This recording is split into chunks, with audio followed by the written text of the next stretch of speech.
Assalamualaikum warahmatullahi wabarakatuh.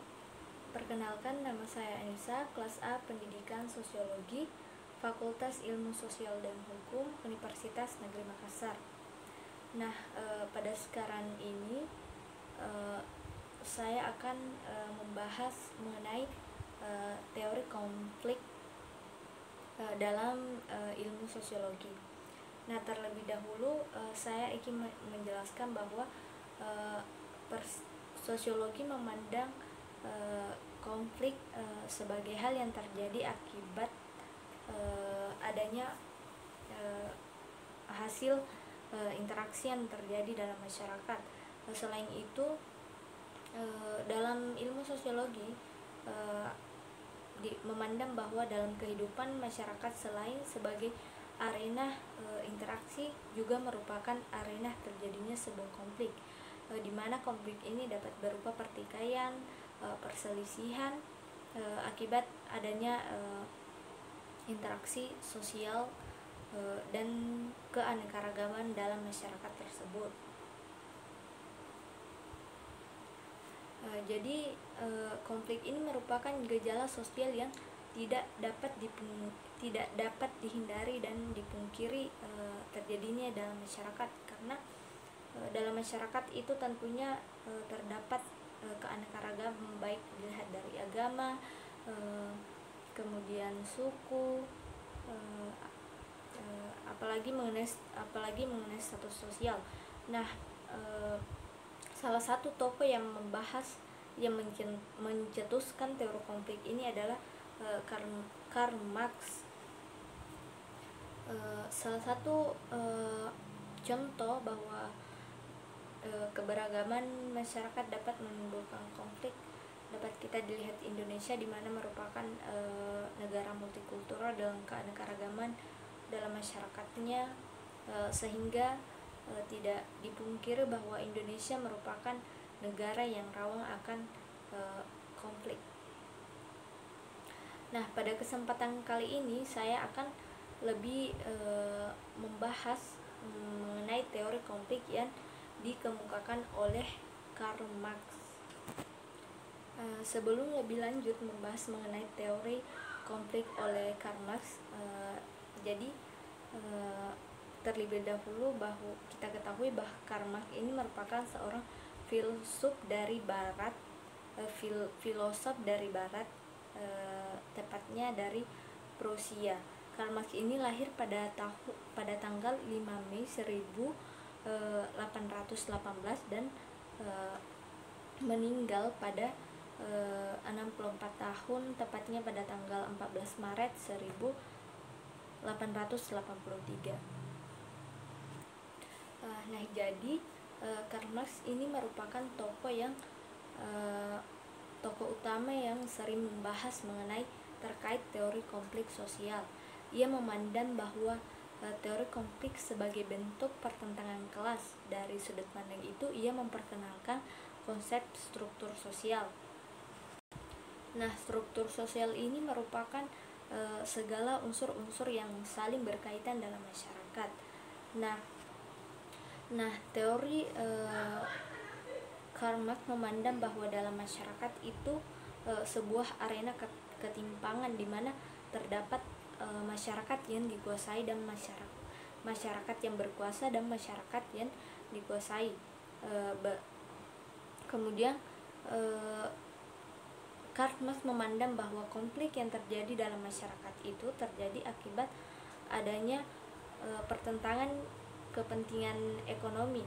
Nah, di sini terdapat 4 konsep dasar dalam teori konflik yang dikemukakan oleh Karl Marx, di mana dalam masyarakat itu terdapat struktur kelas, di mana terdapat kelas atas, kelas menengah, dan kelas bawah.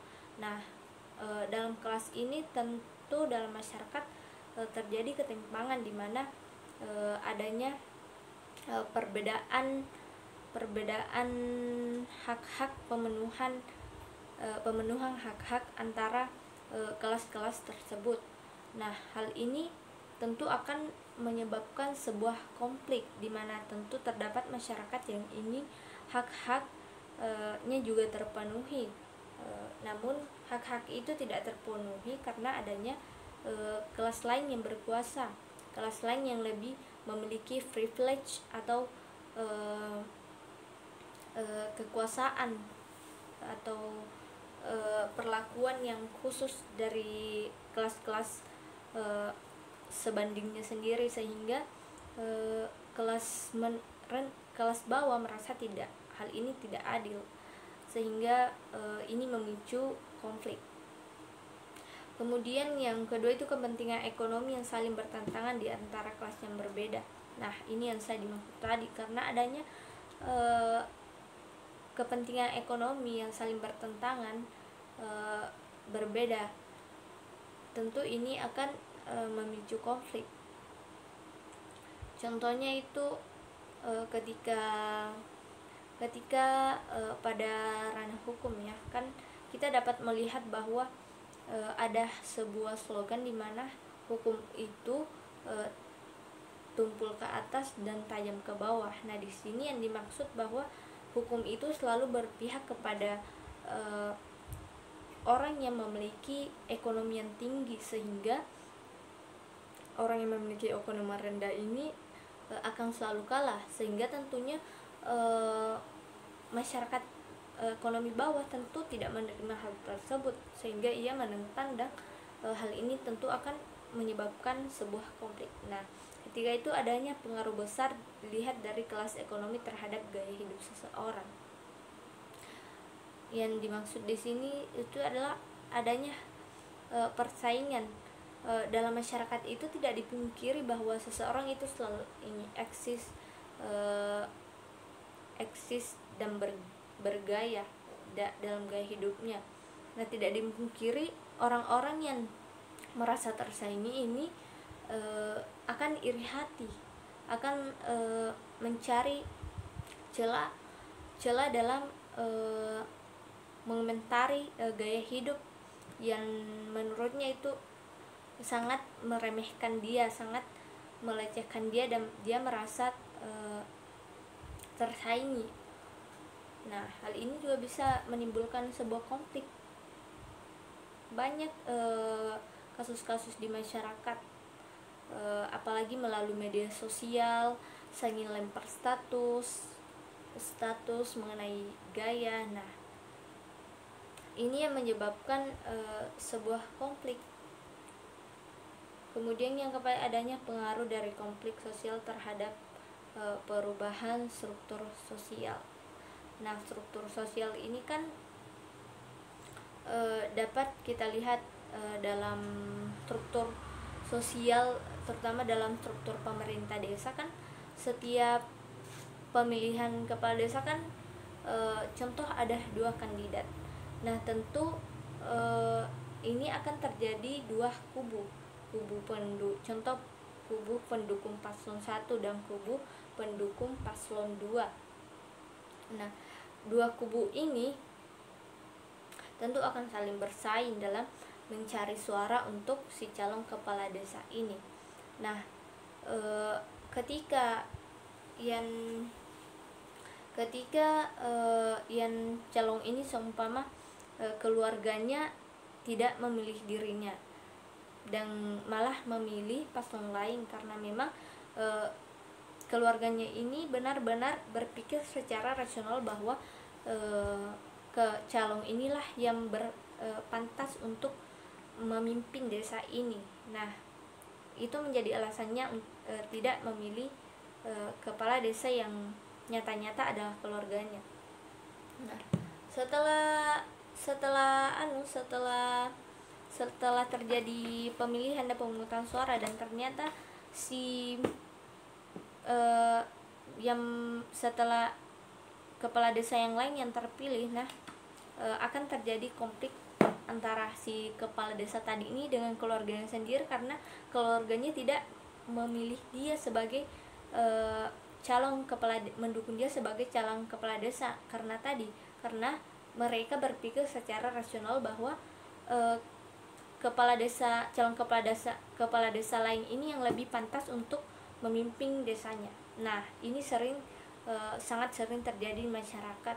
terutama pada waktu-waktu pemilihan, ketika keluarganya tidak dipilih, atau temannya atau kerabatnya yang mungkin yang mencalonkan ini merasa dekat dengan orang-orang ini, namun orang ini tuh tidak memilihnya lah, sehingga ini akan menyebabkan konflik, atau akan biasanya tuh yang saya dilihat pada masyarakatnya terjadi perang dingin antar keluarga. Nah itu dalam pandangan saya atau pengamatan saya di kampung halaman saya itu sering terjadi.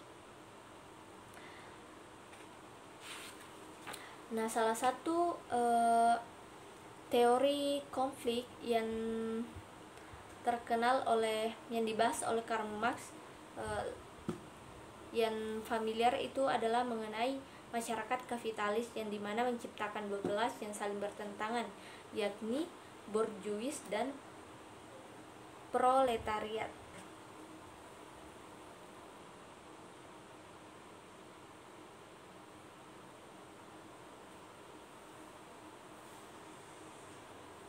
Jadi Karl Marx ini menyimpulkan atau menuduh bahwa kemiskinan yang terjadi dari kaum proletar diakibatkan oleh adanya kekuasaan yang semena-mena oleh kaum borjuis tadi. Nah karena adanya kekuasaan atau kehendak yang mungkin merugikan kaum proletar, hal ini merimbas pada terciptanya sebuah ketimpangan di mana terdapat perbedaan atau ketidakmerataan atau ketidakseimbangan yang terjadi dalam masyarakat. Jadi di sini dapat disimpulkan bahwa Karl Marx memandang bahwa sebuah kekuasaan dapat dicapai oleh masyarakat tergantung pada modalnya. Nah, borjuis ini merupakan pemilik modal, sehingga ia dapat memiliki kekuasaan yang lebih dibandingkan dengan kaum proletar yang hanya seorang buruh.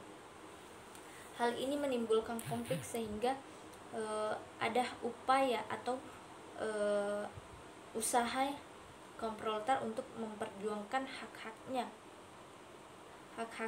Nah, hak-hak ini tentu mungkin tidak diterima oleh kaum borjuis, sehingga terjadi pertentangan atau konflik. Nah, jadi dapat saya simpulkan bahwa teori konflik yang dikemukakan Karl Marx ini memandang bahwa dalam sebuah masyarakat itu terdapat kelas yang dimana terdapat kelas yang memiliki kekuasaan karena ekonominya memang tinggi, atau ya dikatakan mereka merupakan pemilik modal, dan terdapat kelas bawah di mana kelas ini merupakan memiliki finansial dan ekonomi rendah. Nah, dari hal dua kelompok tersebut, karena kekuasaan yang dimiliki penuh oleh kaum yang memiliki ekonomi yang lebih tinggi, akan terjadi ketimpangan sosial, ketidakmerataan atau pemerataan atau ketidakseimbangan.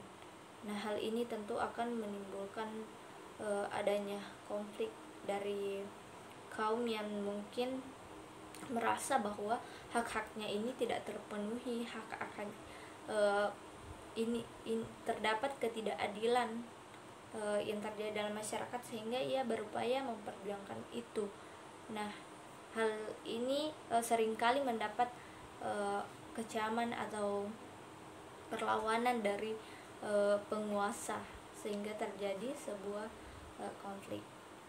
Nah, mungkin itu saja yang dapat saya sampaikan mengenai teori konflik, di mana dalam sebuah masyarakat itu tidak dipungkiri terjadinya konflik akibat keanekaragaman atau karena adanya status sosial seseorang.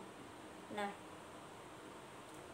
adapun teori konflik yang dikemukakan oleh Karl Marx, di mana dalam masyarakat itu konflik terjadi karena adanya kelas sosial yang memiliki modal dan kelas sosial yang tidak memiliki modal atau bahasa lainnya itu proletar atau buruh. Semoga apa yang saya jelaskan ini dapat bermanfaat. Wabillahi taufiq wal hidayah. Wassalamualaikum warahmatullahi wabarakatuh.